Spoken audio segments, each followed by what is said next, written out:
Okay. I'll do it. As vice chair of the SAU 21 Joint Board, School Board, I find that. Try it again. Is it bad still? You're back. A lot better. How did that work when he's muted?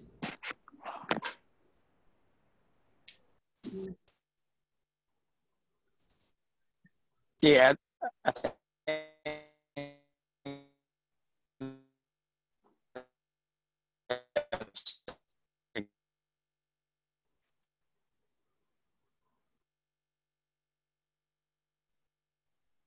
I'm not hearing anything. Yeah, neither. Jim, it sounds. Yes, I'll go on mute.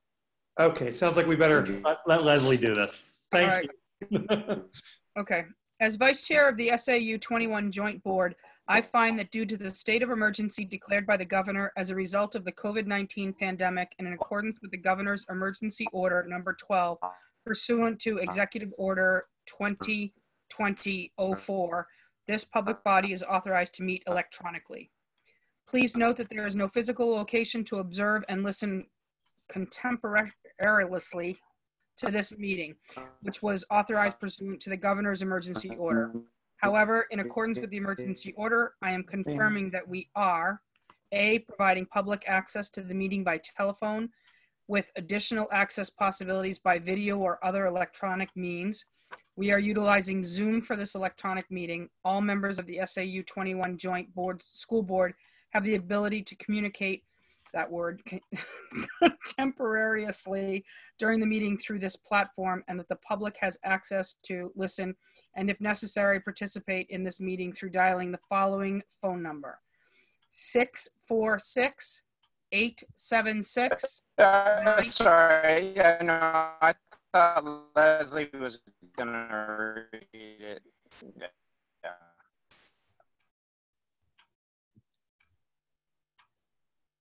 Do you want me to finish? Oh, yes, please. The following phone number, I'll repeat it: 646-876-9923, or by clicking on the following website address listed on the agenda: https://zoom.us/j/91123735596. B, providing public notice of the necessary information for accessing the meeting. We previously gave notice to the public of the necessary information for accessing the meeting, including how to access the meeting using Zoom or telephonically. Instructions have also been provided on the website of SAU 21 office at www.sau21.org. Providing a mechanism for the public to alert the public body during the meeting if there are problems with access. If anyone has a problem, please call 603-926-8992, extension 103, or email at revans@sau21.org. Adjourning the meeting if the public is unable to access the meeting. In the event the public is unable to access the meeting will be adjourned and rescheduled. Please note that all votes that are taken during this meeting shall be done by roll call vote. Let's start the meeting by taking a roll call attendance. When each member states their presence, please also state whether there is anyone in the room with you during this meeting, which is required under the right to know law. We will now take a roll call. So as I call your name, when you respond, please make sure that you have taken the mute off of your device so that we can hear you. Aaron Stanton. Forrest Carter. Thought Forrest was here. Is he not here? Greg Merrill. I do see Greg Duffy. Henry Marsh. Here. No one in the room. Greg Duffy. Here, alone. Greg Parrish. Present, family in and out of the room. Jessica Brown. Jim Kime. I'm here. John Bailey. Present with family in out of the room. Leslie LaFond. Here, no one else. Mike Rabideau. Here, no one else. Rebecca Burdick. Here, family in and out. Sharon Gordon. Here, alone. Tom Von Jess, Heidi Terracina, Here with potential family walking through. Jason Farias, Jason, are you with us? Here. Jennifer Hubbard, Here alone. Kelly Huber, Here with family members. Martin Tavashian, Here with family in and out. Nermina Peterson, Here with possibility of family in and out. Tony Delano, Here with family in and out. and Jill Swayze. Here with family in and out. I have the roll call taken. Okay, thank you. So we're gonna, I think, first present where we are with the return to school plan, and then we have an action item that we'd like to consider with respect to calendar, and an action item that we'd like to consider with respect to a substitute nurse rate, which hopefully will become clear during the presentation. So let me share my screen. And start with a couple comments. And what I'll ask you to do, if we can, is to let us go through this. And then if you want to put questions, and I'm talking about board members, in the chat, or we will open it up. Either way, we can do them actually both ways. So you may want to have a question you may want to jot down while we're going through, but let us try to go through this rather involved presentation first, if we can do that. Let me sort of outline the timeline that we've talked about, and really, because we have such a group tonight, I'm glad that so many people are here to be part of this. We met with the Return to School Task Force earlier this afternoon to go through where we are right now. This is very much a work in progress, and I cannot overemphasize that enough. Since we printed the PDF yesterday, we've made changes. And we know that based on the speed with which changes are being made by districts around us, and the speed with which the news is evolving on these issues, that there will be a lot more made before this plan is considered remotely final, and in front of you in a couple of weeks. So we did that this afternoon. We're doing this with you tonight. We are holding a session for our employees next Tuesday during the day to go through wherever we are then and answer their questions. And we are holding an open forum session for parents and community members that night that we will post soon, tomorrow, I believe. And then we'll be back with you. We're meeting with principals again next week, because a lot of this sets a very large context for the work that they're doing individually in their schools.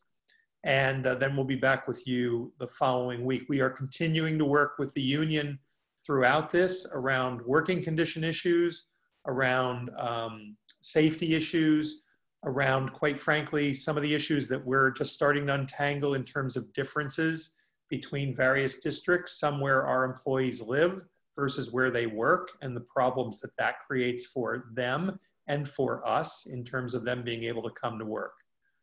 So this is very much the plan where we are, and we want to try to take you through in as much detail as we can tonight. So when this is done, it will be a finished document, and we've laid out various parts of this, the work of the Remote Return to School Task Force, and I want to take a moment to thank them, people who've given up a lot of their time to be with us to work through this, as well as the members of the working groups who've met with each of our 5 chairs on putting together particular pieces of the plan and recommendations on the plan. And there is the membership of that group, and they've just done amazing work. We've tried to keep a number of guiding principles in mind through this entire effort: safety of our students and staff.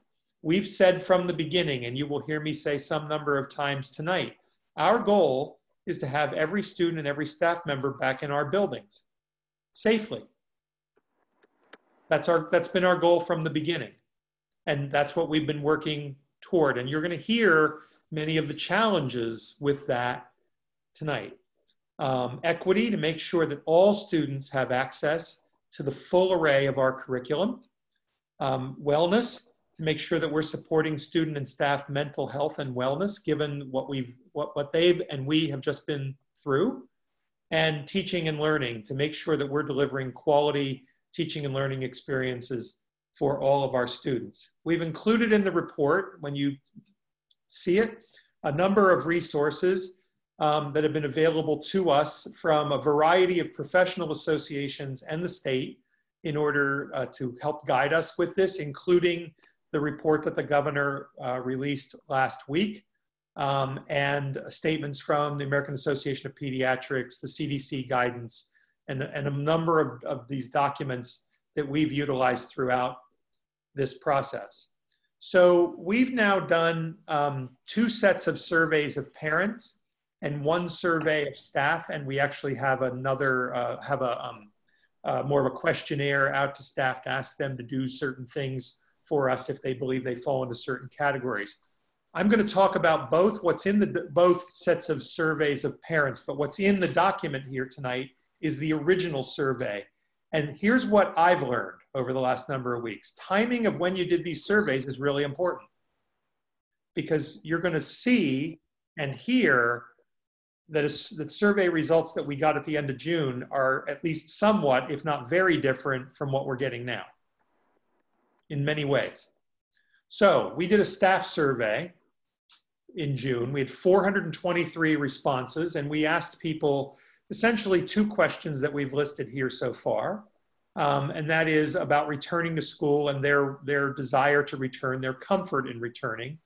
And 35% of them at the time said, I want to return to school in the fall. 20% of them, though, said, I would not want to return to school. And we wanted to we knew we needed to tease that out a little bit more, because we also have a very large group of I might want to return to school. And in the comments, we got a number of explanations, brief explanations of why. You'll see on this other one, and it's an issue I'm going to touch on a number of times tonight, it is very important to at least some segment of our population, very or somewhat important, that we're consistent with other SAUs. Because if we're not, depending on what models those SAUs are choosing, it makes it difficult for our employees to balance the needs of their own children with coming to work. And that's an issue that we've emphasized to our colleagues in Hampton. We've emphasized to our colleagues in Exeter that choose the wrong models in this area and not find a way to work better together, and we could really create a problem for our employees and therefore a problem for our schools.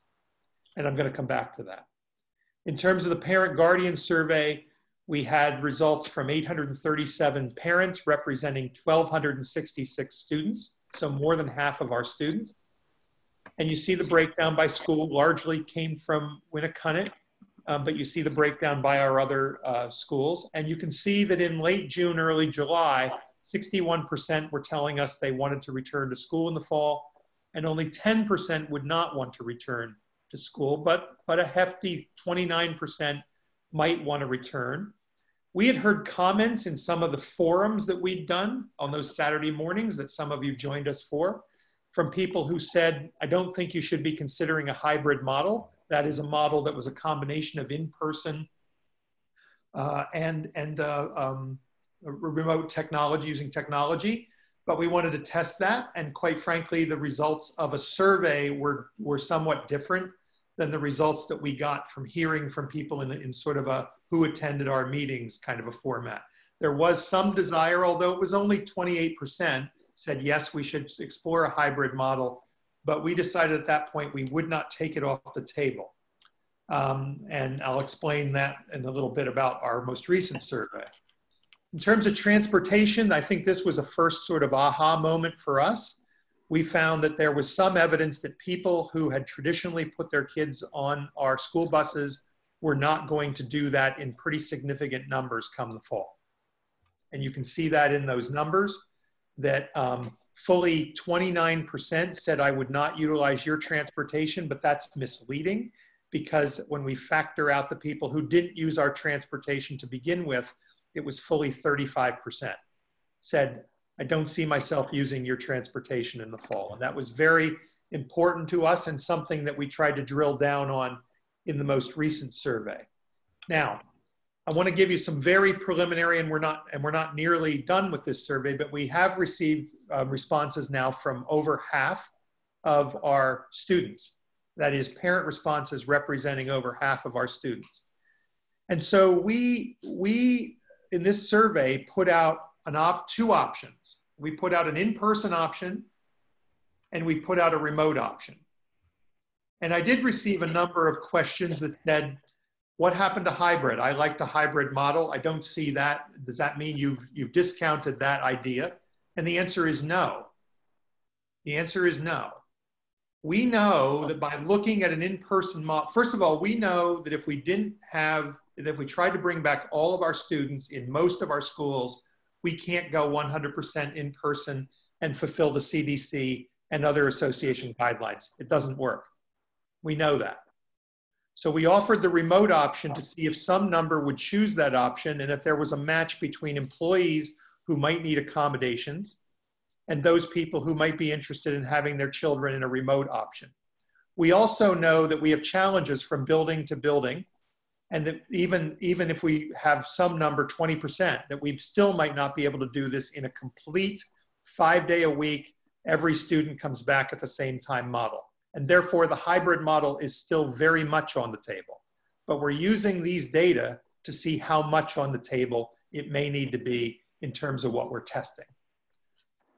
The community conversations, we've included links to all of those. Many of you know we did open forums for the community every Saturday, all through the spring, on a variety of topics around the remote learning and what was going to happen over the summer and what was happening with sports and all kinds of graduation sessions, all those kinds of topics.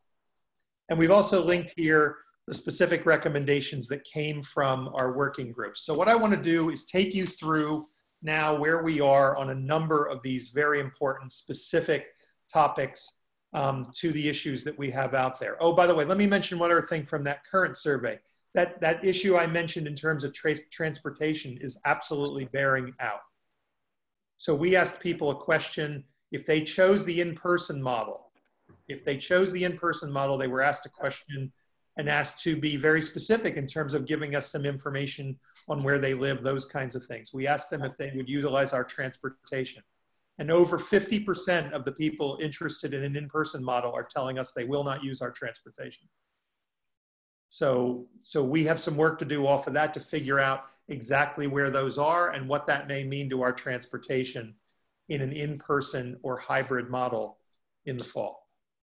So as we started through this, one of the things that we paid attention to, and one of the areas that we've changed, is the calendar. We knew that up front, what we wanted to try to do is create more opportunity for our teachers to be together, to plan for the coming year, to see each other after not seeing each other since March, and to go over whatever safety precautions and all are going to be in place.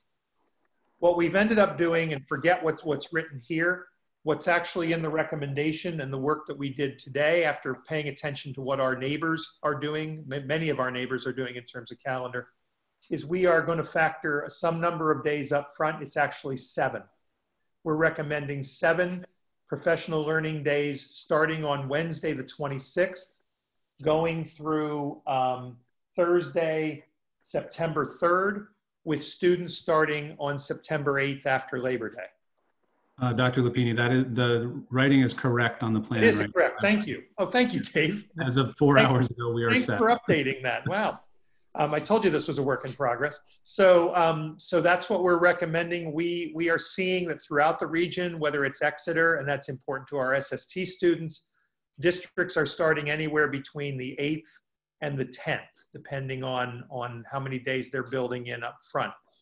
We heard this loud and clear from our teachers about wanting that time up front, and that's what we've tried to build in. So this indeed is the recommendation, August 26th through September 3rd as professional learning days, and students starting on the 8th. Our calendar will finish then for students on June 15th under that model, and for teachers on June 18th. So still within the ranges that we had in terms of our original calendar. So we've specified here, we've tried to provide more detail around the Remote Learning Academy. The Remote Learning Academy is meant to provide students who need that accommodation, whose families need that accommodation. I can't tell you one model of a student who needs that, because in terms of phone calls I've received, in terms of emails I've received, in terms of comments I've read, there are as many different explanations as there are students in terms of people being interested in that particular mode. It would be what we know about it right now. By the way, if you click on the Remote Learning Academy tab in the materials you'll see that Dr. Hobbs has outlined some schedules, potential schedules. We know it's a 5-day-a-week where there's going to be a face-to-face component each and every day of that. And we are trying to figure out how we can best match teachers up. However, we know we may have to supplement our Remote Learning Academy with VLAX experiences. We may have to supplement it with independent studies and what we would call sort of extended learning opportunity, ELO-like experiences for kids, particularly at the middle level and high school level. And what we're trying to figure out now in terms of our staff and in terms of our students is where we have those matches to be able to create that academy experience, that remote experience for students for whom their family, that meets their needs during this pandemic.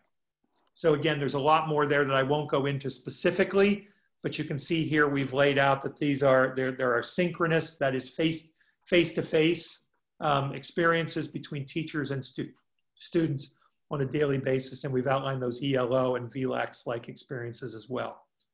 We've outlined here very carefully, and you probably heard at some of the meetings where Mr. Saltmarsh in particular spoke, that we've laid out a lot of lessons learned. One of them in particular was the need to create a consolidated group of platforms for remote learning, that is Google Classroom, Seesaw, Zoom, and limit the number of those so that we can better support them.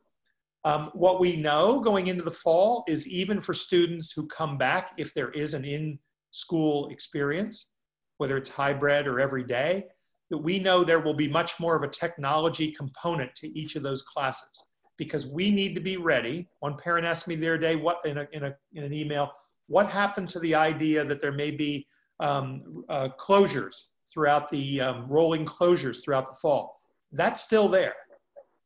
That's very much still there, and we want to be ready for that by having an online component to each and every one of our classes, so that if we have to move to that kind of environment, that those classes can continue because students and teachers are already used to functioning in that environment. So, so again, we've laid out some of those pieces. Option B is face-to-face. And we've laid out the most important part of this section is this sentence that's underlined. At this point, the model would consist of full-day experiences for 5 days per week. At this point. And we're going to go through with you tonight some of the challenges to that, right? Some of the things that are making that difficult that we're working on in each of our schools with our principals and leadership teams at each of those buildings. So let's see. I'll skip through some of this, except that you should please read this. Dr. Hobbs and our teams have laid out a great job of looking at the kinds of assessments that will be in place to make sure we know where students are, to make sure we have that digital space in place for each one of our classes, to make sure there are opportunities for credit recovery and response to intervention for students, to make sure that our teaching teams have opportunities to work together to plan all of those pieces that are really important to making any kind of a face-to-face situation work.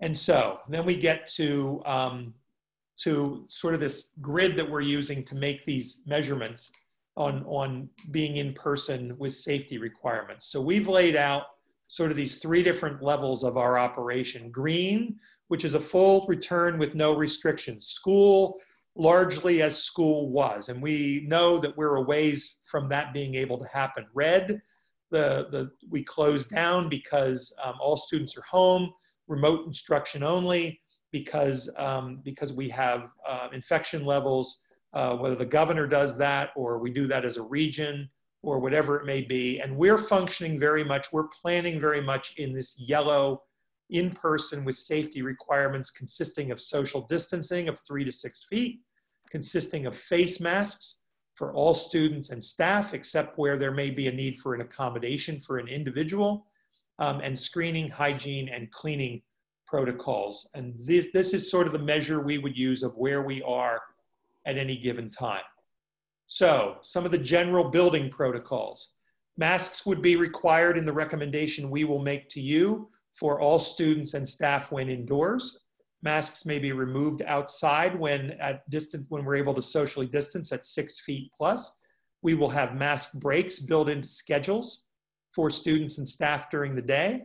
Students and staff would be asked to bring their own masks. However, we will have disposable masks available. We may actually have some cloth masks available that we may be getting through the Department of Education.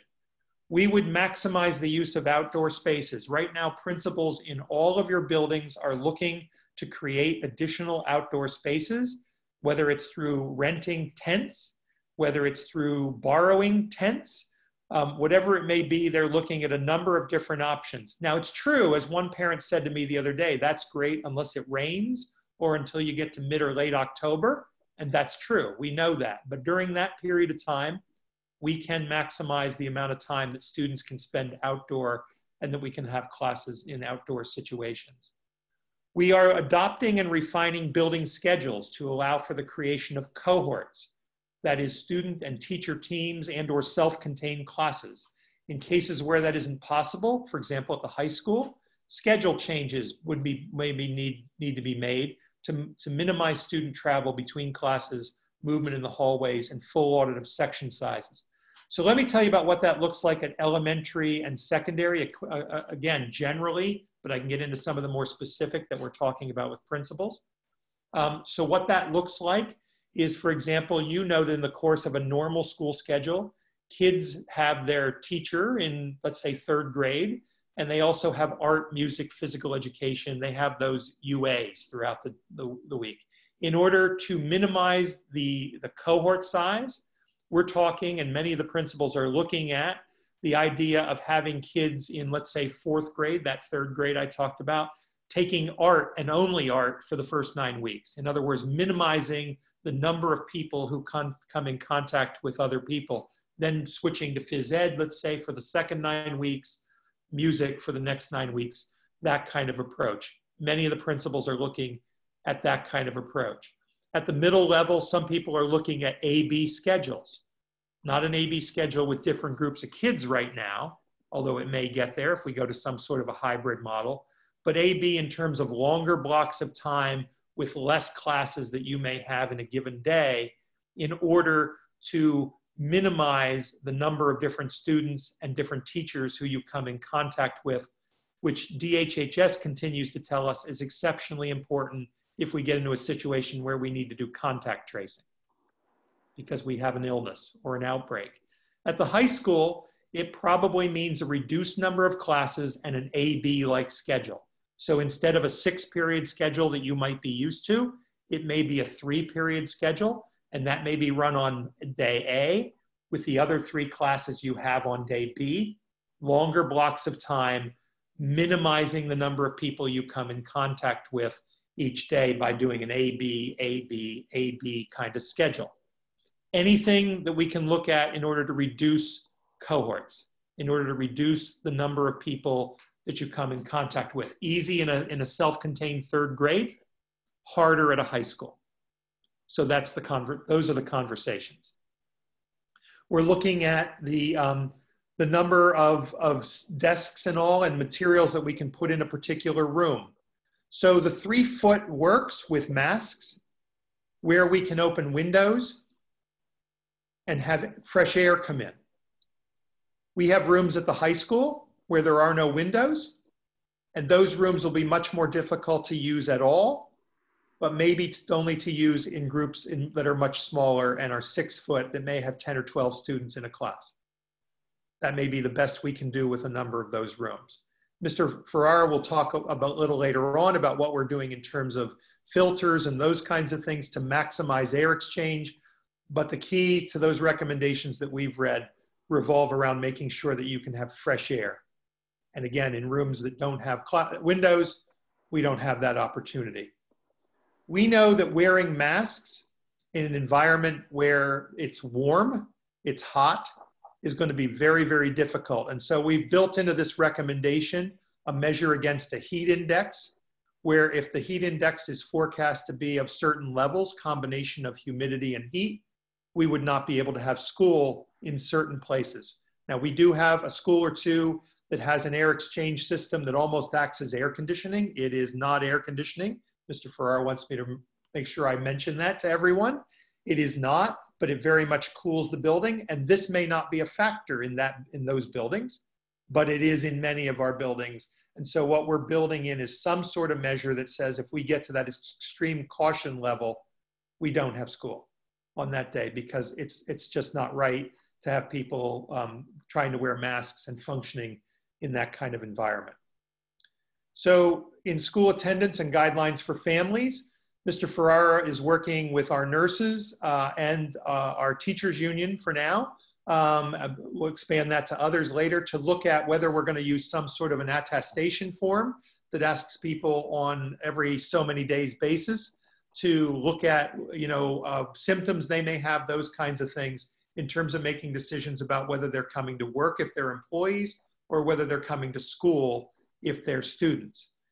We are looking at an application that would allow us to do that on a handheld device or on the device that we issue, and would allow people to go through that same set of questions on a daily or less often, if that's how we deem to do it, sort of basis in terms of coming to school. And again, I want to thank the unions for working with us and Mr. Ferrara and looking at that. We've laid out a set of criteria in working and looking at DHHS and looking at CDC, in looking at the recommendations coming from our nurses and some of the other groups in terms of what happens if students experience symptoms, if a staff member experiences symptoms. Do we close the school? Do we wait? Do we have ways of making sure that testing can happen for people? All of those things are laid out for now rather generally, but they will be more specifically in terms of this section, what do we do with students who do exhibit symptoms of some sort? What kinds of areas do we need to expand for our nurses? And this is where I want to add one other piece. So you have a recommendation tonight to expand the rate of pay for our substitute nurses. We have difficulty with substitute nurses right now. And this set of recommendations will include a clause that says if we do not have a nurse available at a building on a particular day, we are not opening. We would not open a school without a nurse available because this particular function is too important to not have that professional in the building. And so we're going to try to make sure we can have substitutes available by increasing that rate of pay. But if we don't, I simply wouldn't be able to allow a building to open. And on building and facilities usage, so here are some things that are very, very important in terms of our controlling, again, that cohort. So until further notice, there would be no student field trips. Educators would be encouraged to incorporate virtual experiences as part of their daily lessons, but there would be no student field trips leaving the building. The use of buildings by outside groups would not be permitted, again, until some date in the future. And again, all of these things are things we would continue to reevaluate. Most of them we've said at least for the first trimester. The SAU and districts would not support any in-person professional development for our teachers or our administrators. We will encourage the use of virtual experiences. We will actually hold curriculum meetings and other meetings virtually during that time, but we would not permit outside professional development. Access to our school buildings would be limited primarily to students, educators, and staff. Any parents or other visitors could only enter the facility on an as-needed basis with an appointment, which is similar to what we're doing here in our office, which is now open now, and our offices in schools. IEP meetings and parent conferences will be conducted remotely to the fullest extent possible. We know there are certain instances where those can't be, where we would need to schedule people in. And we want to make sure they have that opportunity if they don't have technology available to them or whatever, but that will be on an extremely limited basis. We're looking right now at drop-off and pickup protocols at our schools to figure out what are the right entrance ways for students, for certain grade levels of students, those kinds of pieces. I will say to you that one of the building level pieces that's going on now is principals are looking at whether they need to make, in certain cases, hallways one way, stairwells one way, those kinds of things in terms of making sure that they can better control movement within the building. Cleaning and disinfectant, we've laid out a set of priorities with our facilities people, and those will be published so that people know exactly what we're doing on a daily basis to make sure buildings are clean and ready for people to utilize them. Hand sanitizer and hand washing stations would be set up for students and staff entering or exiting the building. And we've published here the CDC guidance on hand washing, which we will provide opportunities for throughout the day. Our school lunches would all be grab and go. We may be able to use some cafeterias for smaller groups. We're saying 50 or so if they're socially distanced appropriately. We may be able to do that. Otherwise, some of our lunches will take place in classrooms, and we know that we have a challenge ahead of us in terms of figuring out how that happens, how teachers get their prep time, all those kinds of things, how they get their lunch time while not having large gatherings of kids for lunch. We know we have a substitute teacher problem because I've talked to you too many times already tonight about cohorts, and cohort control is lessened if we have many, many different substitutes coming in. So one of the things that we're talking about is making sure, first of all, that we have substitutes, because we know many substitutes fall into those categories of particularly maybe being at risk under the CDC guidance, and they may not wish to continue to substitute teach. So we're looking at those numbers that are available and trying to find ways to make sure that we have some number of them available to us all the time and in our district so that we can better control those cohorts. I said earlier, if we don't have a nurse available on a given day, we would not be able to keep the building open. Transportation, our bus companies are publishing cleaning protocol for us. They're making those documents available. We'll make them available to people who ride our buses. And we know that we've got to figure out social distancing. We're talking about things like marking off certain seats. We're talking about things like having people in assigned seats from the back of the bus moving forward, except in circumstances where kids need to have other kind of seating. Those are the kinds of things that we're talking about. In Southampton, where we have a single bus, we spent a lot of time at the task force meeting today talking about what happens in terms of the cleaning protocol between those bus runs, and we know that needs to be in place. Special education, essentially this says that even if we go remote, we know that there are certain services, that there are certain things that students access which will need to continue to be in person. So whether it's OT, PT, BCBA services, we will figure out ways to make sure that those things can continue to happen in person, even if a child is in our remote situation, or even if we end up in a hybrid or remote in total. We want to try to make sure that those things continue to happen. So we're looking at tabletop plexiglass when distancing and masks are not possible, to conduct assessments, all of those kinds of things.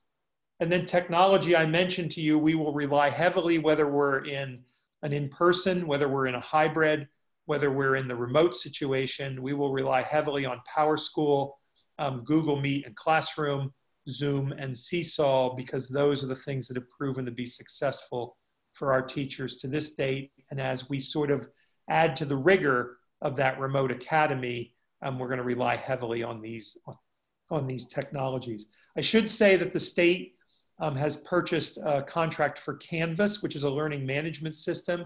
We have considered whether we might use Canvas as part of the Remote Learning Academy for those students who go remote from the beginning of the year. But right now it looks like we would not do that. We would stick with our Google Classroom and our other platforms that have been successful for us. So what I'd like to do is just ask Dr. Hobbs, Dr. Erkilian, Mr. Ferrara. We're very lucky to have Donna Couture and Jason Saltmarsh, who've worked with us leading these teams as well. And so I'd like to ask any of them to add pieces to what I just went over before we sort of open it up to board questions. Dr. Hobbs, you want to start? Sure. You did a great job. Does somebody need to mute me? Okay, there we go. I would just add a couple of things just to help you visualize, mostly around kind of the remote learning academy that we were talking about. Really the original notion behind this remote learning academy was basically to create a different ecosystem, right? To peel off enough students in order to make face-to-face instruction something that's palpable 5 days a week for the rest of our student body. You know, it's becoming increasingly clear that there is going to have to be some kind of semi-permeable walls between the remote academy and face-to-face instruction.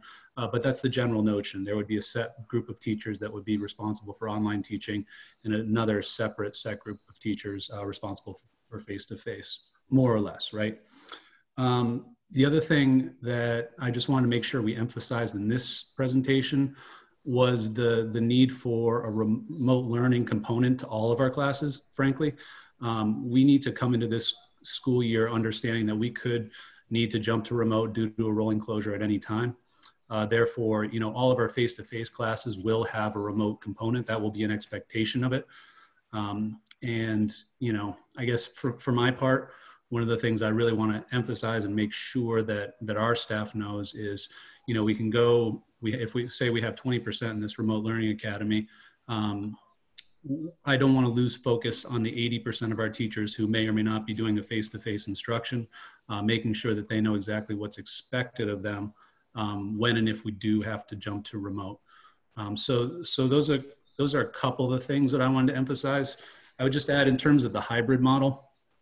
Obviously, Dr. Lupini kind of covered a lot of the reasons why we chose the 5-day-a-week model. One, not the least of which I think is an equity piece. If we are seeing students, you know, 2 days a week, maybe 3 days a week, there's a lot of opportunity to lose some of the kids that we need to see the most. So we really did try to frame this in a way that allowed us to see kids 5 days a week. And we all know the math. We all know it might not work out that way, but that's an aspiration of the task force as well. So that's Great. where I am. Thanks, David. Yep. Dr. Erkilian? Thank you. I just wanted to echo some of what Dr. Lupini mentioned in the special education section of the executive summary, in that we're going to be focusing on those students, as Dr. Hobbs said, those students who, in particular, who need the most assistance due to significant disabilities. So with that, they will need, the staff and the students may need additional protective equipment. They may need a shield and a mask and a gown. Some students need some support with feeding, with talking, with technology. So we're going to make sure that staff and students have what they need. We'll continue to conduct evaluations in person with those tabletop plexiglass shields in between the evaluator and the student when they need to be closer than 6 feet and when they need to remove a mask. So that would be one exception. In order to conduct an evaluation with fidelity, they may need to remove the mask at one point. Also, we're in touch with our specialized transportation providers so that we can make sure students have assigned seats, they can be distanced, and that it's sanitized after every route. And then finally, our IEP meetings will stay remote. So in contrast to kids being in buildings, IEP meetings will stay remote even if and when we're back in buildings to reduce exposure, to reduce the number of people coming into the buildings. However, if parents are unable to access an IEP meeting from home virtually, we'll invite them in, of course, so we can still hold that essential meeting. However, the team will still participate in the meeting virtually. So that's where we are with special education. Thank you. Thank you. Mr. Farrar?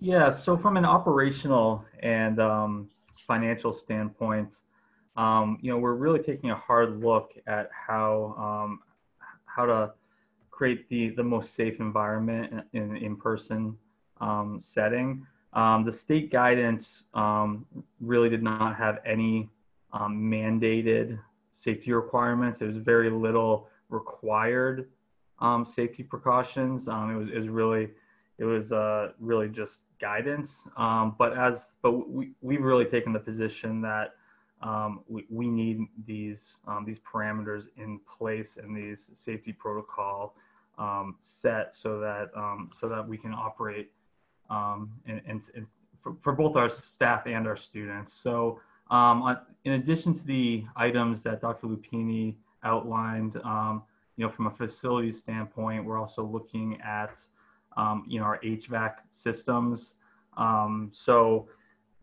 We're analyzing all of those systems because they're really disparate across all of our schools. And then within a school, there are many different HVAC systems. So we're taking a look at those air exchanges, trying to maximize those efficiencies and try to bring in fresh air. And we're really looking at, an air exchange of, 3 to 4 times an hour for our classrooms. Additionally, we're looking at upgrading our filters in our HVAC systems, as well as the filters in our vacuums for our custodial staff, to include HEPA filters. So these are all different precautions that we're looking at. I mean, every school is different, but where our facilities team is really taking a close look at, how we can maximize our current space and socially distance our students and staff in the most effective manner. And that may mean removing, various furniture and equipment from our classrooms. We're currently in the classroom laying out kind of exemplar, spaces and layouts, looking at what classrooms have that, that fresh air component. Some of our classrooms are interior, so we do not have that luxury, and it will require larger social distancing measures. And then from a financial standpoint, we are tracking all of these costs. There are costs involved with many of these upgrades. We are fortunate to have availability of FEMA reimbursement. So that is currently at a 75% rate for non-instructional COVID-related expenses. And we also have allocated our CARES funding, which is primarily Seabrook and Winnicott. The other districts did not receive much in the way of funding via the CARES Act. And finally, we are monitoring potential federal stimulus funds. It is potentially, or it's likely that there'll be another stimulus package that does pass. There is a differential between the two parties' amount of funding, but it's likely in a minimum of $70 billion dispersed to schools nationwide. So we're hopeful that some more funding will be available for us as well. So, thanks, Matt. Mr. Saltmarsh. Yeah, hello. Everybody hear me okay? Yep, okay. So from a technology standpoint, obviously there's an awful lot going on right now, and much of this depends on our infrastructure working and people having access and good computers to work with in order to get things done. I think we're in a good spot there. Obviously there's a lot going on, but I'm not gonna bore you with the details of that. Just know that we're in a good place there. But more importantly, I think this is a really complex situation that we find ourselves in, and it's really highly charged with political and emotional beliefs from all sides actually right now. And I just want you to know that working with this team, there has been an enormous amount of flexibility and creativity when we're approaching these operational decisions. But all of this is balanced with empathy and compassion. And I think every decision that we have made up until this point and that we will continue to make is based on whether or not this decision is in the best interest of the student. And that should be what we keep our eyes focused on as we go through this process. It's not a technology topic. It's just something I think is important to keep central in all of this decision making. Thanks, Jason. And Ms. Couture. Thank you, Dr. Lupini. So I just first like to emphasize what you had said, as well as Dr. Hobbs, about our Remote Learning Academy. We certainly recognize that it's going to be a multitude of opportunities for our students to achieve what they want to do academically.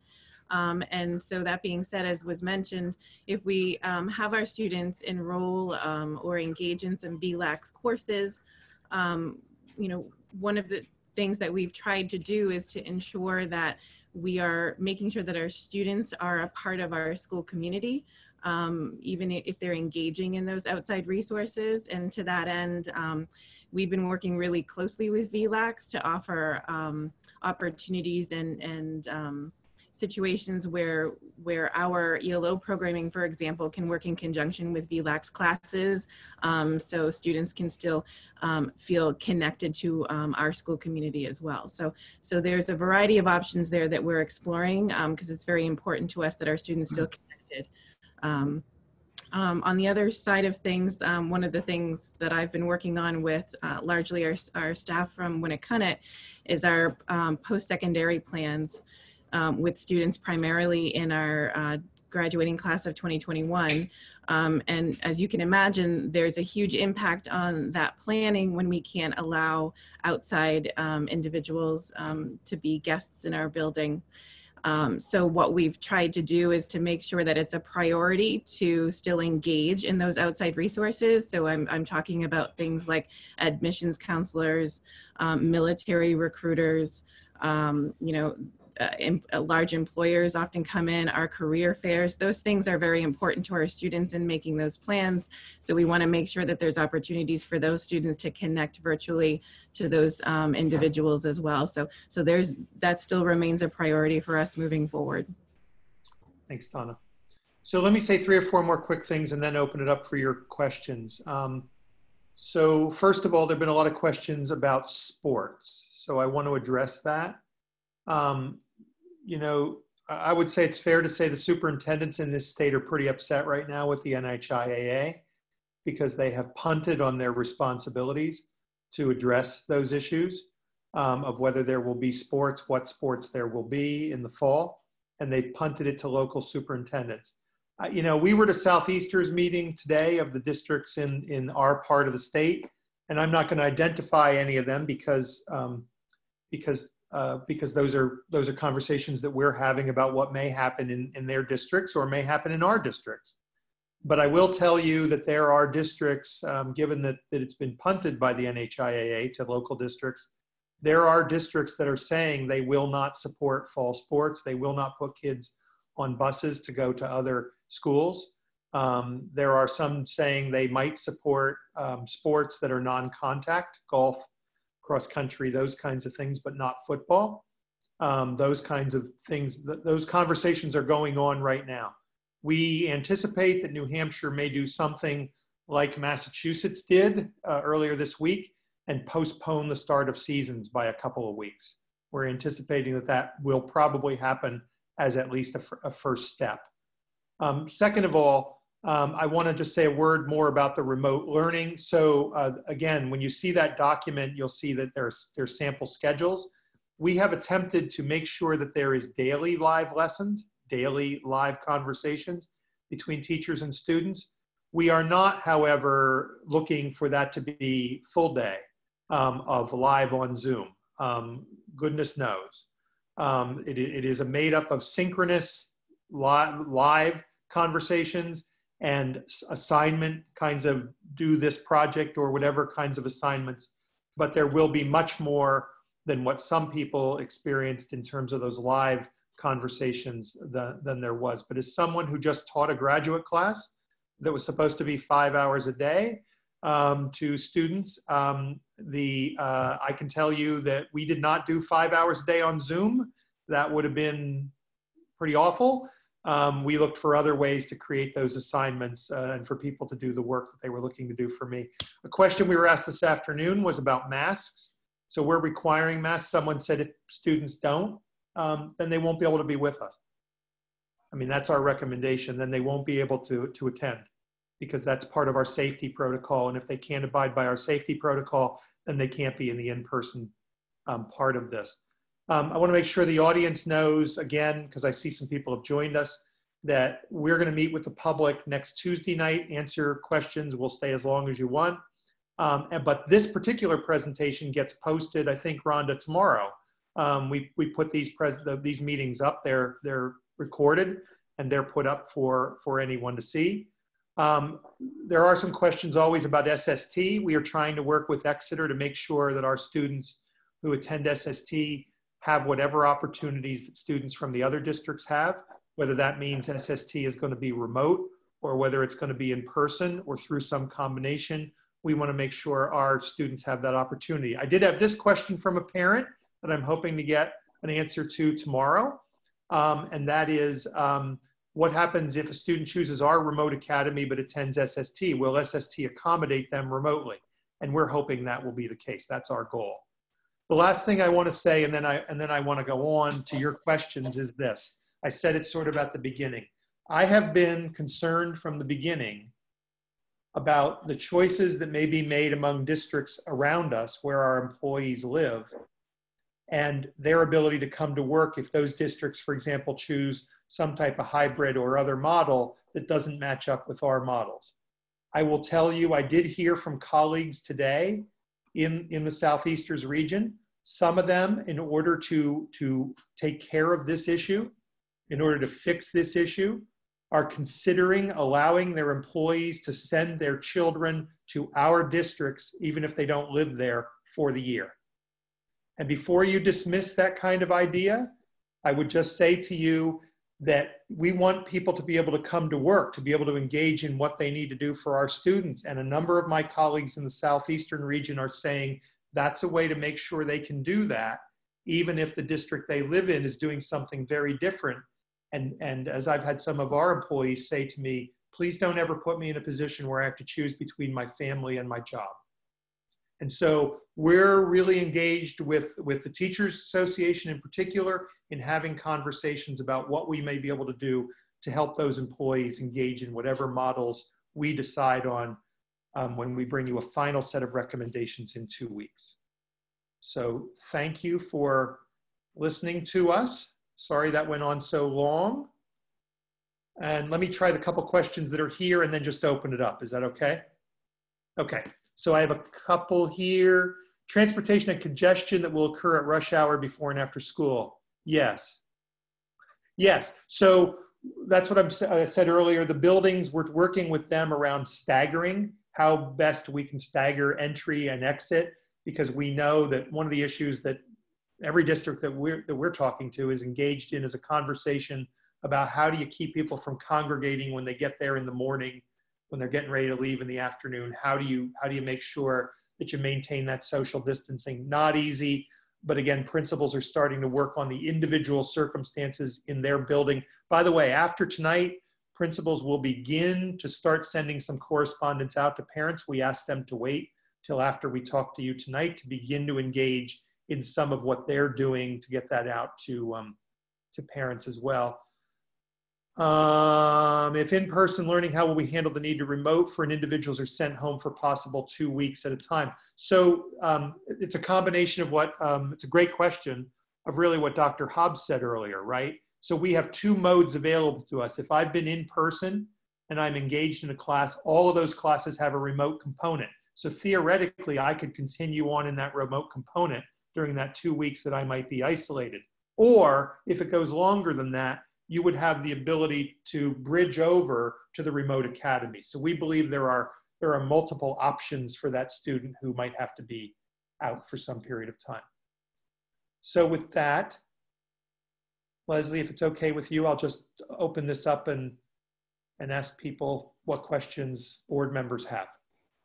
Sounds good. Bill, Greg Parrish. Is there a need for additional nurses in the building? Maybe a roving nurse as a second nurse?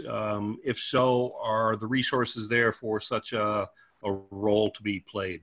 So that's a great question, Greg. Thank you. What we're trying to do now is explore the options available to us in terms of that substitute, so that we know the substitute rate is part of it. It could very well be that we need to look beyond that. And I'm not sure right now where those resources would be. We don't have them identified right now. It could very well be something that we look for in those next stimulus packages or in some other more creative way down the road. But right now, what we need to get in place is the ability to actually be able to hire a substitute. And right now, we don't have that ability. Okay, thanks. Mm-hmm.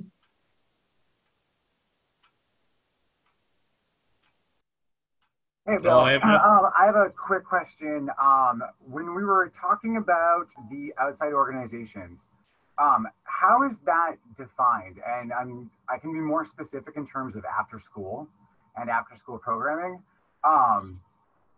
Are we saying outside organizations that we're contracting with, or are we saying outside organizations even if we have a built-in partnership for after school programming? I'm trying to get an idea of where that's going. Yeah, Forrest, we're gonna have to consider each one of those individually. We talked about that with principals the other day, and we need to figure that out. We have some after-school programs that are an outside organization, but they mainly employ our people, and so we need to figure out how does that work. What would the protocols be around that? And if we were to allow other programs in, what would the protocols be that we would need to have in place? Because again, rule number one that we see from the CDC and DHHS over and over again is cohort control. So we're not there yet, is the simple answer. Good answer. All right. Bill, one of the issues that keeps coming up too, I think with all of them is, so if a parent, if we end up doing the, you can choose remote or in person, okay? Mm-hmm. And we're now saying that if they make that choice in August, they have to stick with that choice for how long? So we're saying right now, it's a great question, thank you. We're saying right now, first trimester. First trimester. But if their circumstances change, will we be flexible or, yeah. Yes. Okay. We may need to, yes, we absolutely would need to pivot for them. But again, as I described in the question, the answer to Mr. Bailey's question, we believe we have a number of different ways that they can make that move, right? Okay. All right. So I don't so much have a question. I just wanted to say something, and I feel like maybe the elephant in the room, or I've had a lot of parents question me on if the situation comes down to the kids not going back to school, or, I completely understand how the teachers feel. They don't want to choose between, their children and their job, but I think that everybody's in the same boat. I don't think it's so much just the teachers. I think that in reality, we're all in that situation. My kids are 9 years old, and I'm going to be straight up honest with you. I'm horrified with all of this. I really am. Like, I worry every day about my kids getting ill, but I'm also very worried about their social life and their life going back to normalcy. And I'm horrified right now by all of this, to be honest with you. Like, I can't imagine my child going to school every single day with a mask on and having to stay in one room. But at the same time, reality is that, my husband and I, as well as every other parent out there who has to work, can't stay home with their child. So at what point does their life become normal again? So, oh, that's your question. Well, I don't even, like I said, it's not really a question. It's just, No, let me. Like we're all in a room and we all have the same questions, but I think, I'll be that person to stand up and say that this is horrifying to me. So I appreciate that. And, you know, I wasn't going to say this, but I've had that conversation with a number of people this week who've asked me to sort of lay out what does in-person look like. And I've described where we are in these conversations. They've had a similar reaction to yours. So I do want to correct one piece. I'm not suggesting necessarily that it's the kids in the same room all day. Cohort control doesn't necessarily mean that. It means trying to keep a group of kids together, right? So it may mean moving around between classes. It certainly means mask breaks. It certainly means all those things. We're not going to have a group of kids sit in a room with masks on all day long. That absolutely will not work. So yes, it's right now it's difficult, and quite frankly, that's why we've created that measure of looking at where are we in terms of the in terms of the virus, and people beyond us will make those calls, and when we can ease off on some of these restrictions and go more to normal. I will tell you, and I don't mean to make your question worse by saying what I'm about to say, I heard much more conversation among my colleagues in the southeastern part of the state today, who 2 weeks ago, 3 weeks ago, were very much on an in-person kind of mode. I heard many more of them ready to announce recommendations that will be hybrid, meaning kids will not be in the building 5 days a week. They'll be in some number of days less over the coming weeks. I think you're going to hear more and more of that from districts around us. And again, I've tried to lay out our reasoning for laying out for describing the 5 day a week plan, but acknowledging up front that 5 day a week plan, because of the need for social distancing, because of these other needs that I've laid out, that may not be possible in the end, and it may cause us to have to move to more of a recommendation that would look hybrid in nature as well. But I'm with you. Listen, you know, these are very difficult to hear. They're very difficult to come and present to you, but it's our best thinking based on the thinking that we get from those organizations that advise us as to how to have some sort of in-person experience, again, with that goal of kids, teachers in school, in person, 5 days a week, safely. Yeah. Right? I think to Kelly's point, there is a lot of parents, teachers, I think everybody as a whole that's very much unsure and somewhat nervous about making a decision in either direction to send our child to school or not to send our child to school. I think for teachers to return or not to return should have definitely the same fair shake. And I know for us in Northampton, we don't want to lose any of them. They are a wonderful group of people, but I have been an essential employee. My boss has never said to me, oh, your kid's at home, you need to stay. No, I need to go to work. I have to go to work. Now, what do I do with my kid? Granted, I consider myself one of the lucky ones that I have a husband who's retired and sitting at home. But the people don't have that option. And there is a lot of that conversation that Kelly just brought up as far as we're all in this together and kind of need to work it. I mean, I know Stratum is going half day. Maybe we should consider doing. No. Hold on. We don't know that. There's been no. Their plan is kind of like, you know, we are working on one. Different schools obviously have been discussing different things on what they are hoping to do. And they're all hoping to go in 5 days. Everybody hopes to do that. We would all love to have that happen. But given that obviously the circumstance, figuring out how we go about that is impossible at the moment. It just is, and we get that, to try to separate everything as it needs to be separated. But I think as a whole, working with other districts is wonderful to kind of even our sports and different things, if we're ever gonna have any of it. But I kind of see what Kelly's saying. My phone was off the hook yesterday with parents just concerned, not able to make a decision one way or the other. So again, let me say a word about that, because that's so what we laid out is we asked people for a preference. Yeah. Right. And we said in the letter, and we will continue to say this, and it'll actually get pushed beyond this, because we're not sure these are the two models. I think that the remote option is an option. Again, as I've said a number of times here, Is it in person? Is it hybrid? I think that'll depend on the factors and the numbers of people and those kinds of things. But we've said we would not ask you to make a final decision on that until we're able to provide you with an awful lot more information. And I was shooting to do that by August 7th. So this was to get an idea, do we really have viable options out there? Now, you know, I get people are reading this and they're upset and they're looking at these options and saying there's no great options here. And so, but we're not asking for a final decision. In fact, I've recommended to a number of people that if they're sort of up in the air, that they check that I'm kind of interested in remote, but I have a few questions I need answered, and then list those questions because that's helpful to us in sort of fleshing out the models. So that's been my advice when people have written to me. Sure. Dr. Lupini, I have a couple suggestions.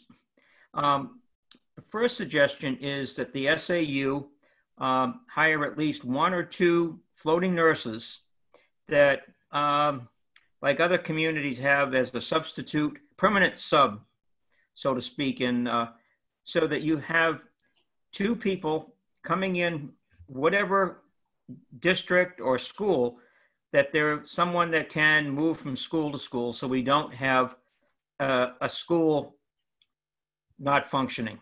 My second is that the University of New Hampshire has a master's program, and the people in there have the 4-year degree in nursing. And as college students, they all need a little extra money.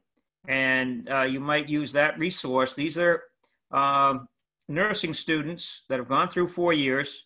And so they're BS nurses. They're not licensed practical nurses.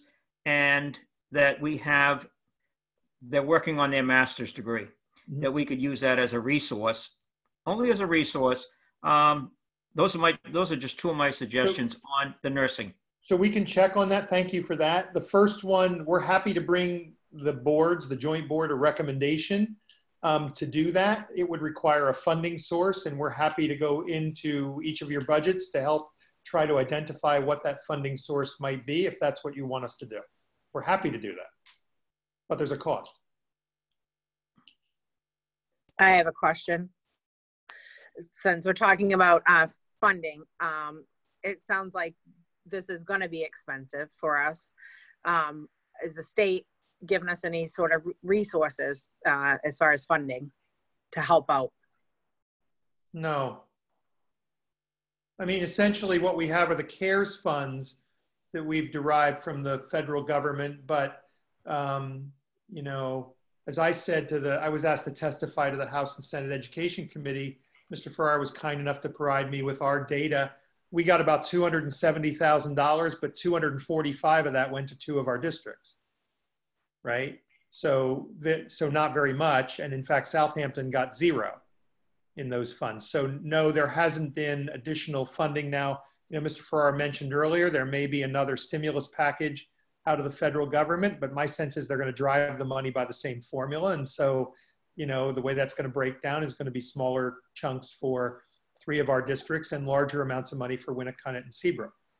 But not large numbers is my guess.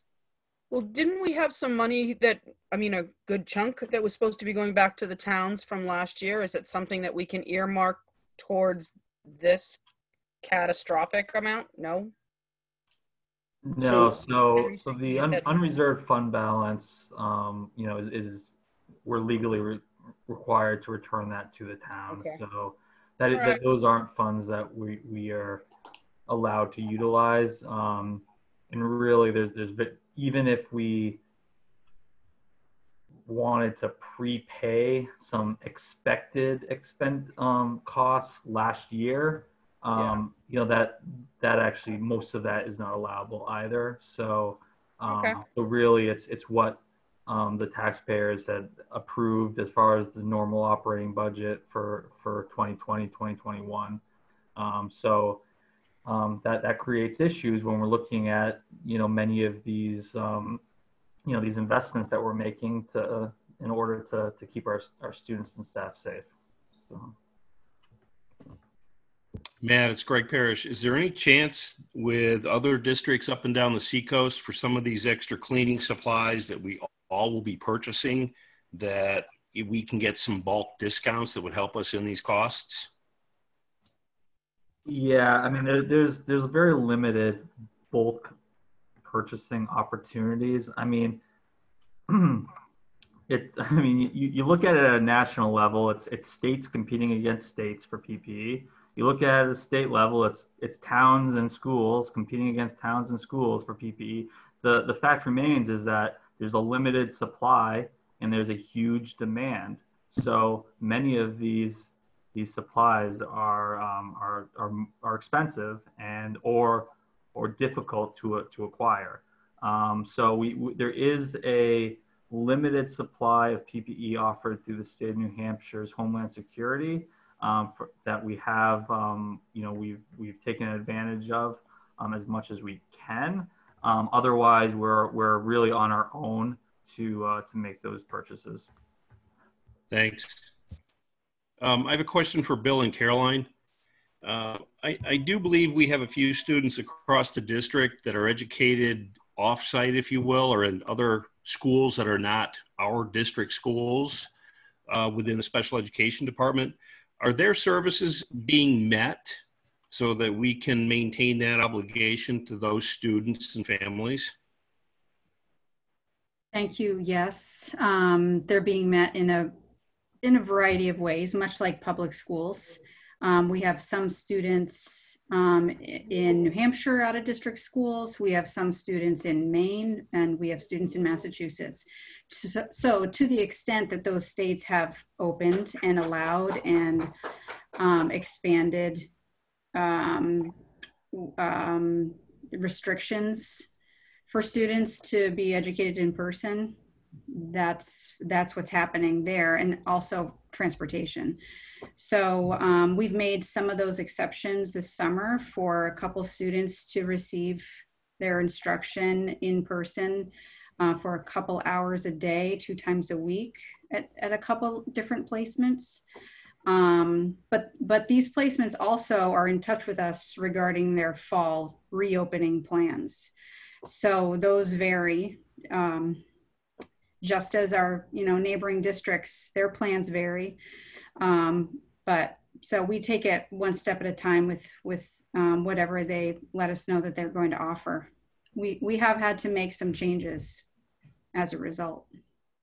And I'll also note that from a financial standpoint, there is a cost involved with remote instruction for students with special needs. I know Caroline's working really hard with our directors as far as looking at our students and what the progress that they're making, but there will likely be compensatory services costs involved, as well as potential long-term costs for all of our students when you look at the from the spring going remote into today.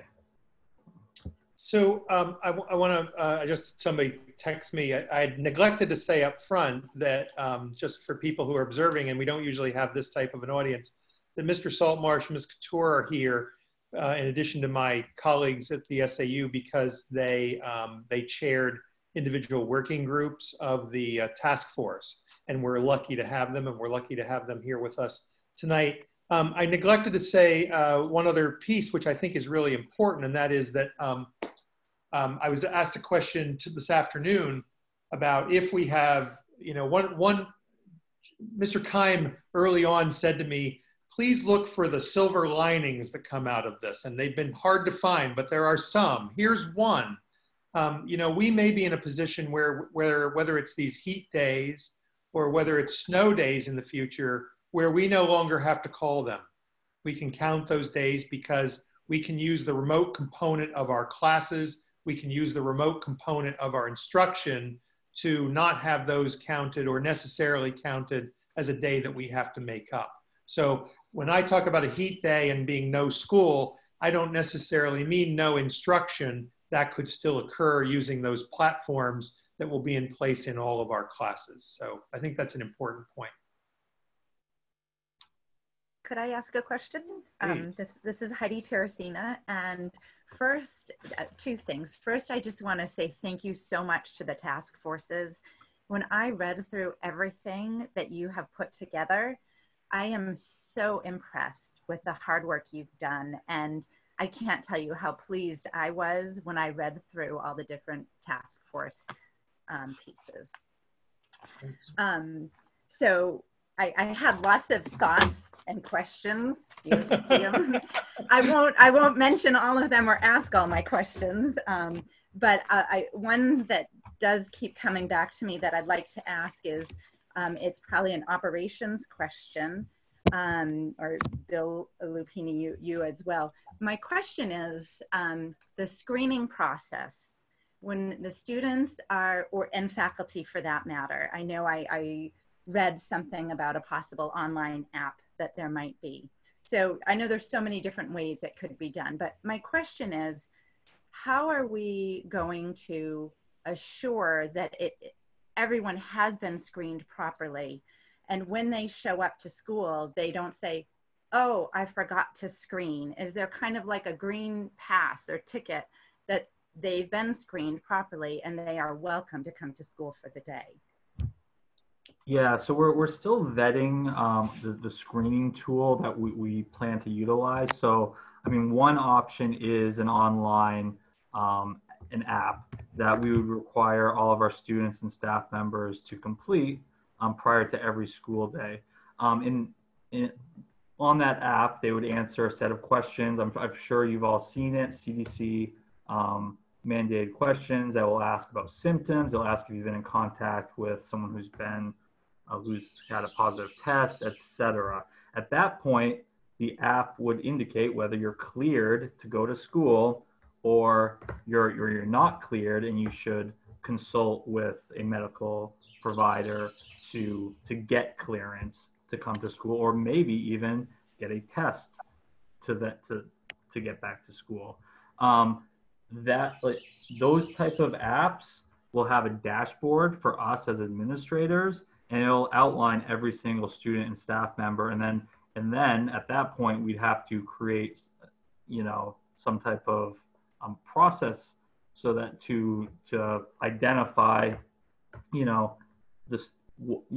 those students in real time at school, and if they end up still coming, regardless of not getting cleared, because it is a self-screening tool, so there is an element of trust there.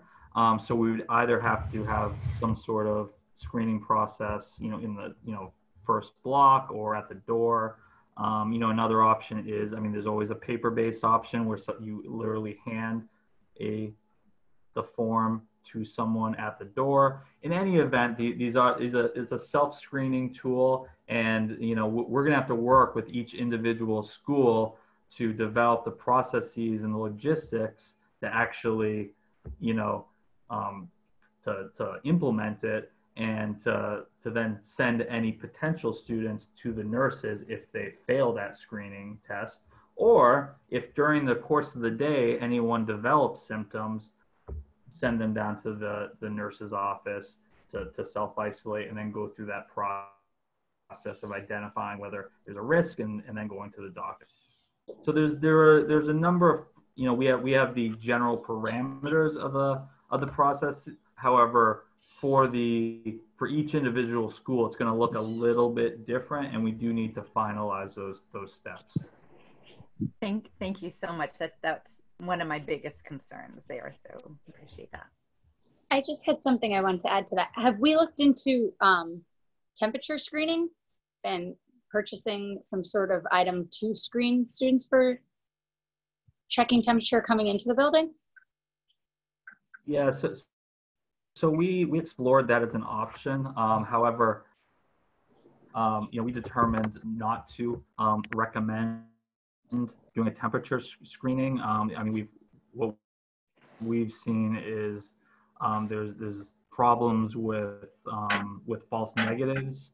You also have issues with congregation, because with that type of process, you have students backing up In a in line. Got large it. groups because everyone's coming at the same time to enter the building. We have big backlogs, so that kind of creates another big issue. Yeah. So from from the various experts and what we've seen with other organizations, we feel that we did not recommend that temperature taking.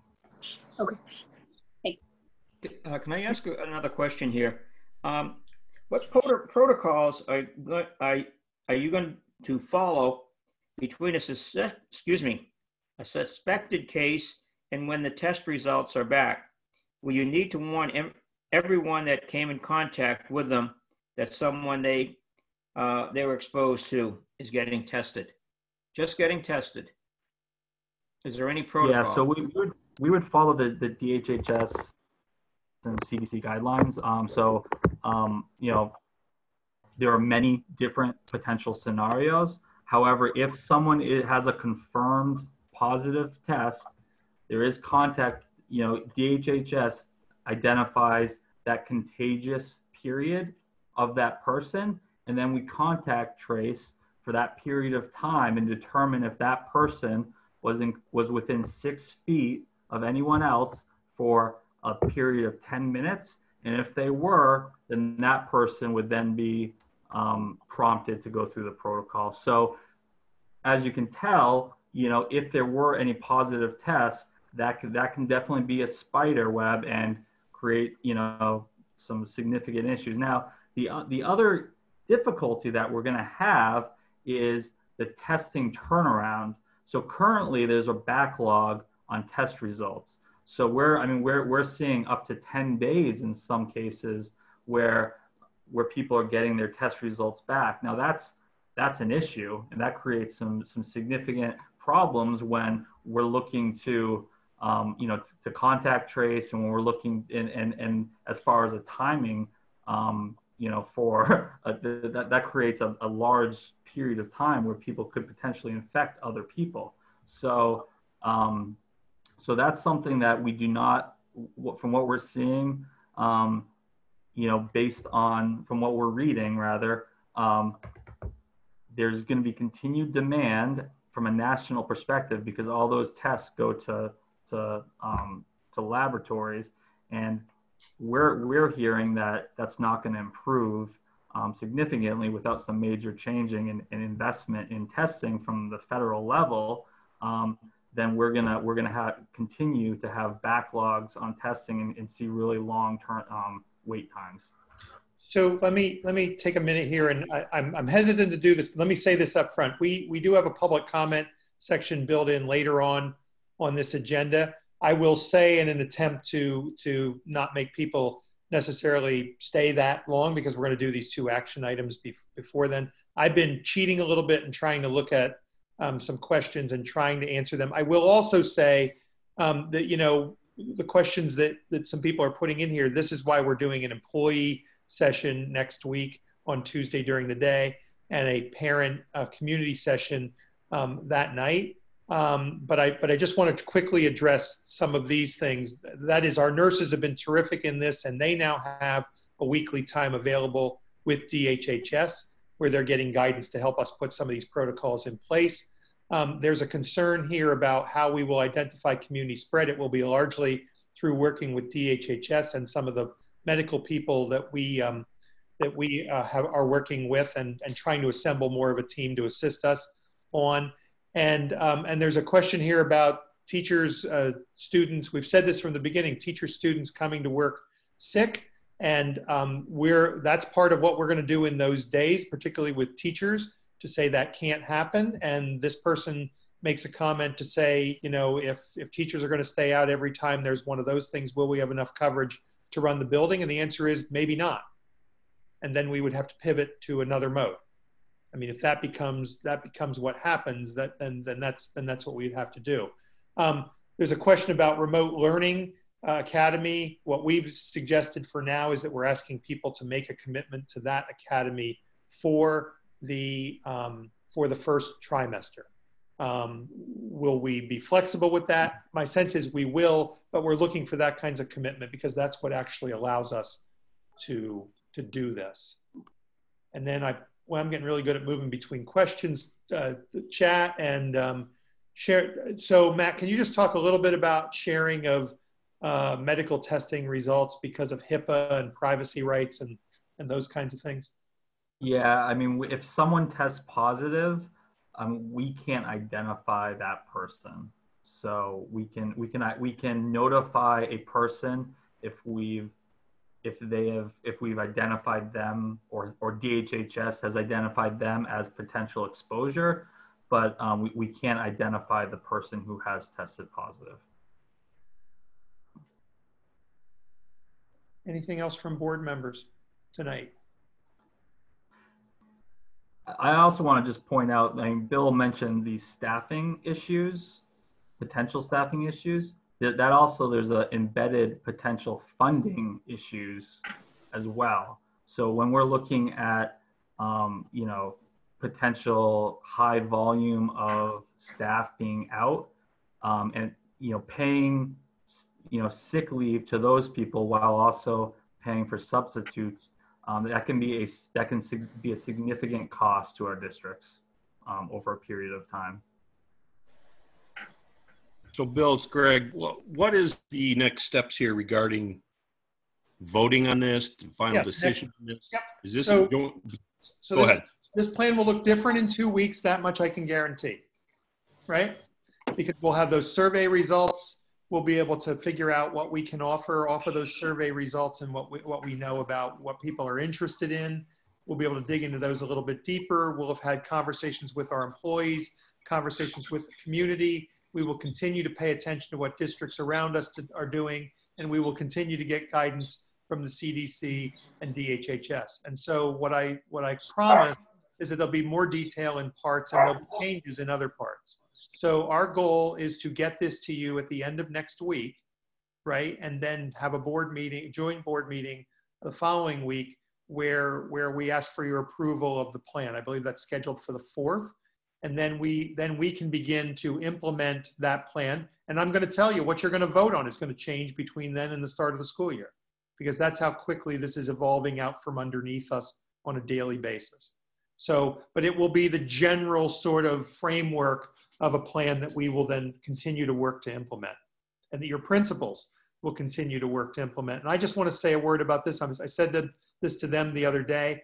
We had a meeting a week ago. I think my colleagues here would agree with me, where when they left us, I was worried because they were overwhelmed, right, with knowing what they had to do at the local building level. They came back this week after 7 to 10 days with many, many ideas, many sort of plans, proposals for what they were going to be able to do to take this plan and make it work in their buildings. Some of them I've relayed to you tonight. Many of them you're going to hear over the course of the coming weeks. They're doing a great job. Thank you.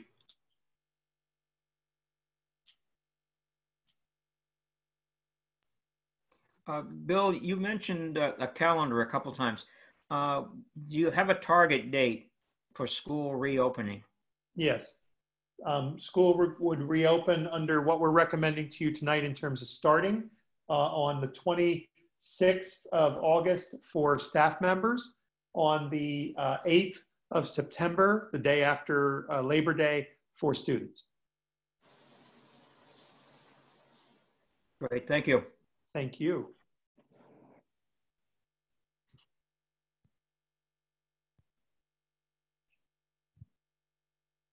Bill, do we Yes. know if SAU 90 is on that same plan or not? They are, in my last conversation, and Lois and I are talking almost daily now. So we are, they are on a similar starting date for staff. They may be starting sooner, students sooner. But again, we just made some of these pivots off of what we knew was happening with SST and districts around us within the last day or so. But the last time we spoke, their student starting day may actually be earlier, but their staff starting day, I believe, is the same day. Okay, thank you. Becky Burdick, I just have a quick question. I may have missed it, but is there an actual deadline for any specific decision to be made? I know things are going to change all the time, but is there a deadline for anything specific to finally be made? We're looking to try to set those models by the 7th of August. That's our goal, because other than that, people are going to tell me they don't have time to implement them. Okay. And they do know that it could still change after that, but we're by August 7th, we'll have like a better idea. Yes. And Okay. we're trying to be very clear in this session, Tuesday's sessions, those phone calls and emails I'm returning to people, that because you didn't see a hybrid option does not mean there's not a hybrid option being considered. It is very much on the table, very much on the table. Thank you. Mm-hmm.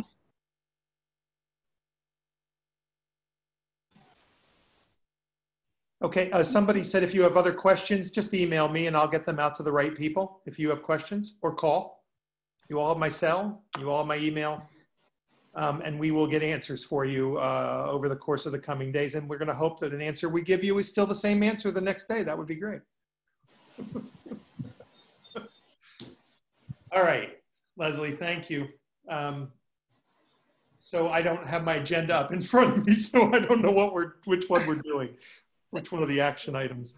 I think we're doing the nurse leave, Okay. right? Actually, the school year calendar is Oh, next on the agenda. Oh, sorry, school year calendar. Thanks, Rhonda. You're welcome. So what we're looking for is support to, and again, we'll bring you the full calendar in 2 weeks, but to move the starting date for teachers to the 26th, to have the student starting date of Tuesday, the 8th of September, to move to an hours calculation, which gives us more flexibility within our calendar. I should also tell you that the governor did us a great favor by allowing us to schedule 3 days for staff that, like the days we took in March, we can count as both student days and staff days. That gives us some flexibility. So again, staff starting day of the 26th, student starting day of the 8th, and move to an hours calculation. That's what we're asking for your authorization of tonight. Do I have a motion? Say in board docs, the motion was incorrect because it changed again this afternoon. So I've revised it, but in order to see the correct updated motion, you'll need to refresh your screen. Sorry about that, Rhonda. That's okay. Leslie, it's Greg Parrish. Before you ask for a motion, Bill, does this timing and the scheduling, is the union okay with that? And is it going to be part of the MOA? So we've spoken with them today. We've consulted with them, which is what the collective bargaining agreement asks us to do.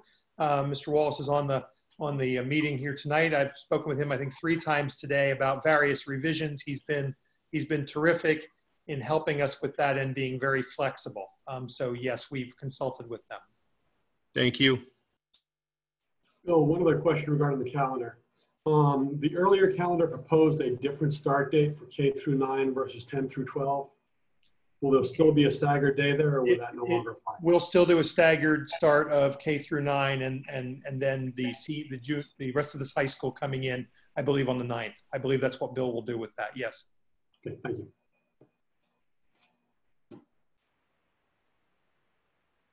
Whatever in means. Go ahead. By then. If you're ready, I'll make that motion to change the dates on the calendar as outlined by Bill. Do I have a second? I'll second. And who seconded that? I heard several voices at once. Heidi? I did. Heidi? Are we ready for a roll call? Yes. Okay, make sure your microphones are turned on. Aaron Stanton? Yes. Forrest Carter? Yes. Greg Parrish? Yes. Greg Duffy? Yes. Henry Marsh? Yes. Jessica Brown? Is Jessica Brown still with us? I don't see her. She was, but she's gone. Okay. Jim Kime? Yes. John Bailey? Yes. Leslie LaFond? Yes. Mike Rabideau? Yes. Becky Burdick? Yes. Sharon Gordon? Yes. Heidi Teresina? Yes. Jason Farias? Yes. Jennifer Hubbard, Yes. Kelly Huber, Yes. Yes. Martin Tavasian, Yes. Ermina Peterson, Yes. Tony Delano, Yes. and Jill Swayze. Yes. I have the vote recorded. Thank you. Bill, do you want to go to the next one with the nurse? Sure. The next item is to increase the substitute rate for nurses to $200 per day, and I'll let Dr. Arakelian say more than a word about that. Sure. I provided for you a few rates that are from districts in this region. You might notice there are a couple that are similar to ours. However, they have a full-time physician, or they also have a full-time floating nurse. So it's not as much of a dire situation when they have something else to lean on. You know, we realized in this global health pandemic that nurses are more valuable than ever. So we're proposing to increase the daily rate to $200 per day.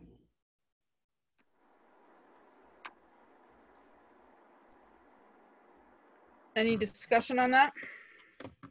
Yes, Mike. On your chart, you note that the Rockingham County registered nurses are making $245 a day for a 7-hour shift. Is that 200 going to tempt them to be part of our program or somebody else's program? So that Rockingham County registered nurses, I included that on here because although that's not a public school necessarily, but when nurses are looking to pick up shifts, this is what they have available.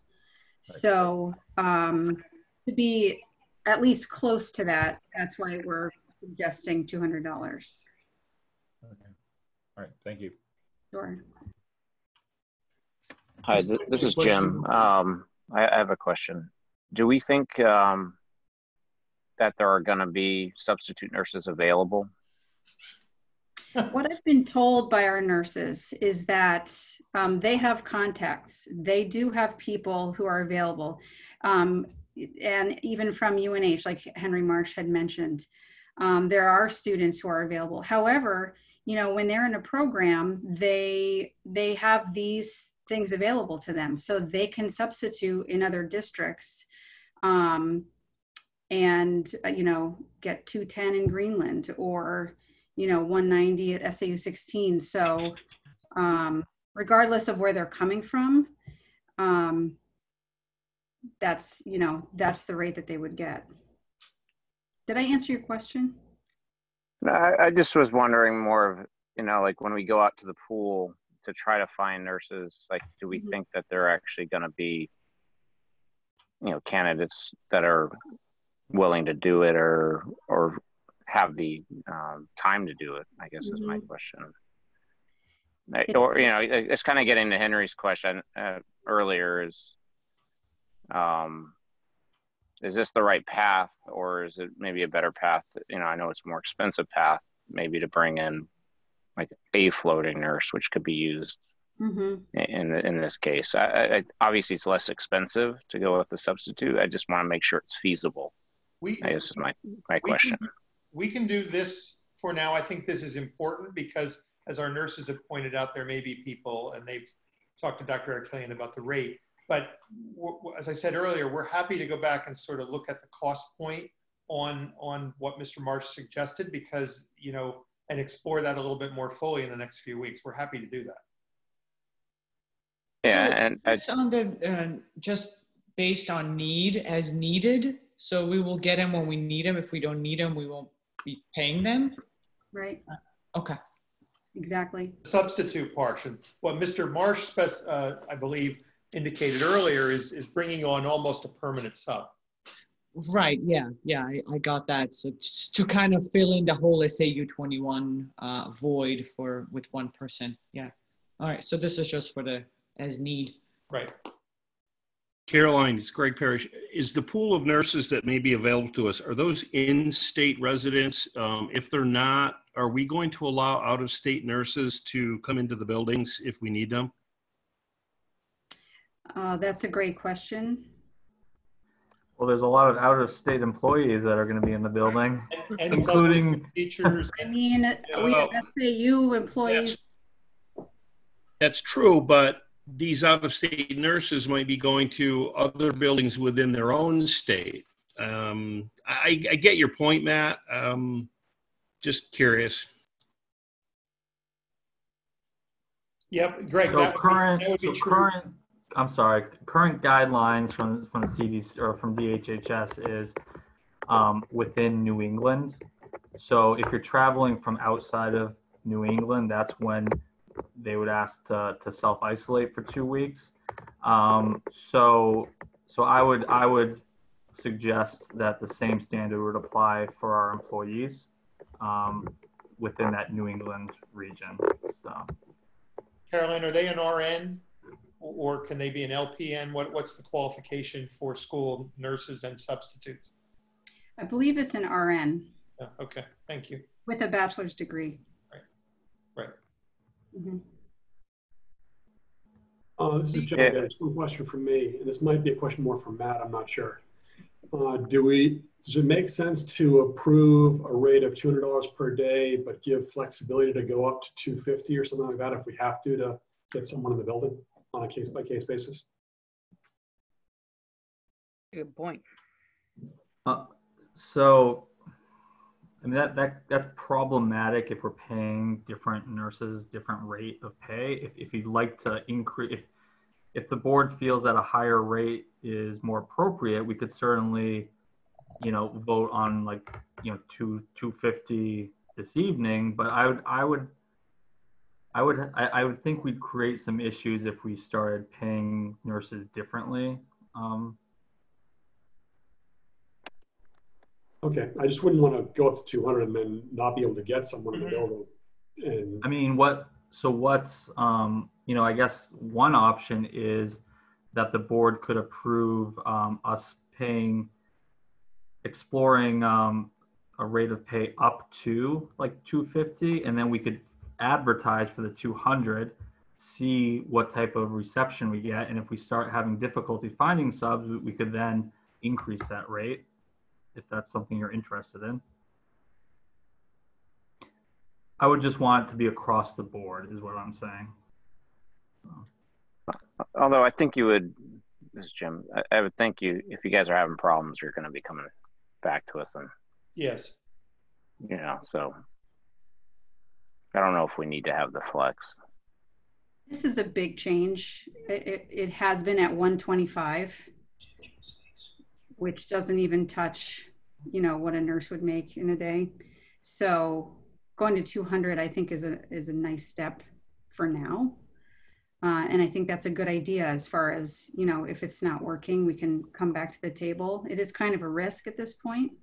But the nurse, when I talked about this with the nurses, they thought this was an appropriate amount that would attract nurses, their contacts who they reach out to sub.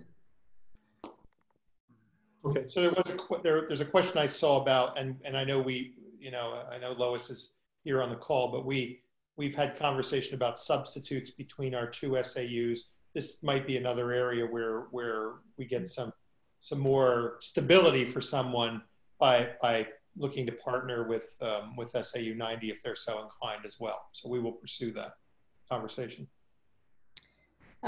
Becky, I don't think really that a $50 difference is going to really make a difference. If somebody wants to come in and do a substitute nurse position, I think they're going to do it for, the 200, it's about the safety of it, I think, where people are going to make the decision of whether or not they want to do it or not. I think.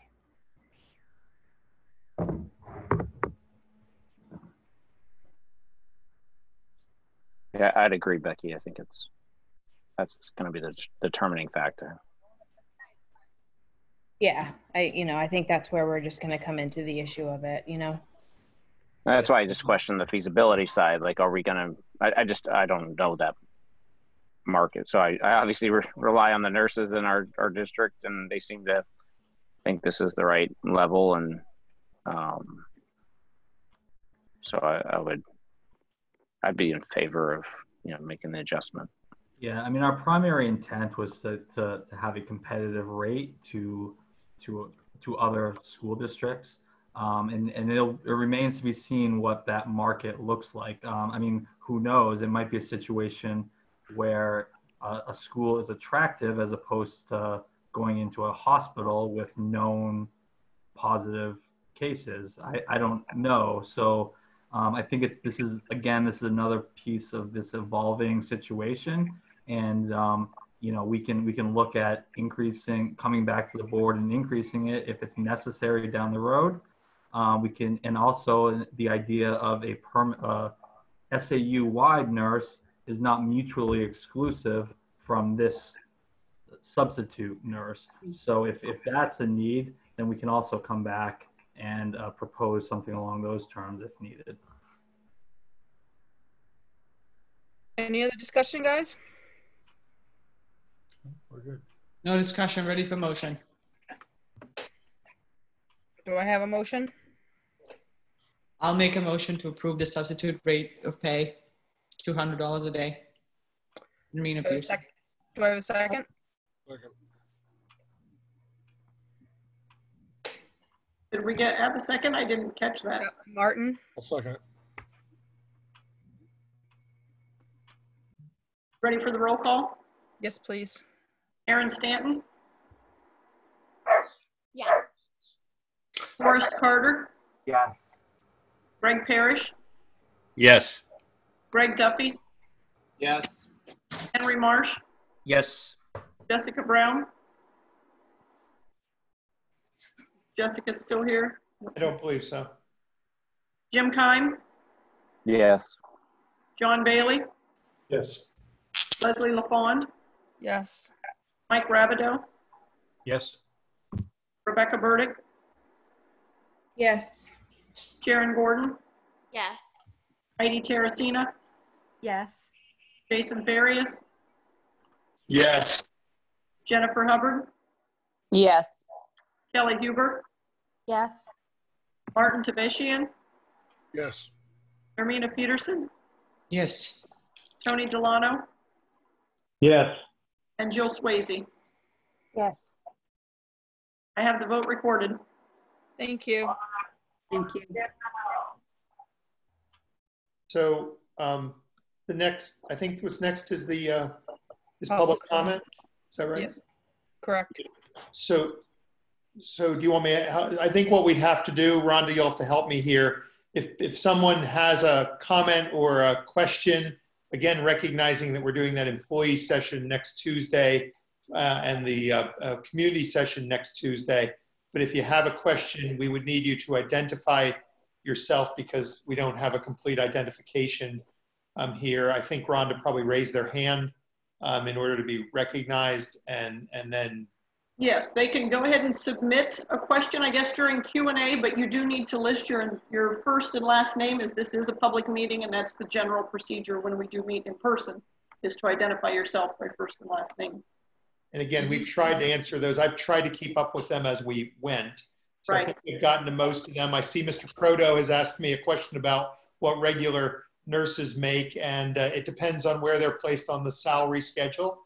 A nurse making, let's say, $45,000 is the equivalent of about $240 a day. So it really depends on where they are on the salary schedule.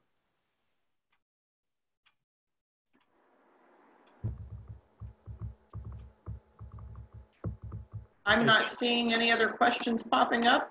And again, we will get something out to the community about next Tuesday night's forum. We'll have announcements go out probably Sunday night about that. Right. It is listed on the website already, so we do already have that posted for people. Excellent. Do we have it on all the individual schools' websites too, along with just SAU 21? You know me. That I can't answer. We'll try to make sure it gets there as well. Please do. Thanks. Thanks. Okay. If nothing else, do we have a motion to adjourn? Motion to adjourn. Second? Second. Great. All Thank you those so in much. favor? Thanks, everybody, and thanks for all the hard work. Thank Good you. night. Thank you. Thank Appreciate you. it. Thank you. Good night. Night. Good night.